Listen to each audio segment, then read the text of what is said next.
Está comprobado que a bici é o medio de transporte máis rápido e eficiente en treitos non superiores aos 3 km, porque tamén aforra en contaminación. Evitamos que se emitan á atmósfera 595 toneladas ao ano de CO2.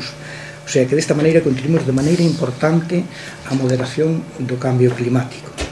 É de carácter silencioso, o sea que a contaminación acústica referida ao tráfico é menor. O alcalde aproveitou a primeira visita de Eliseo Dieguez a Lalín como director do INEGA para insistir no compromiso dos concellos a aforrar enerxía. Tendo en conta que os concellos temos que facer aforro enerxético, si teremos que contar moito co INEGA, non só para subvencións, que tamén se as hai benvidas sean, sino para o asesoramento.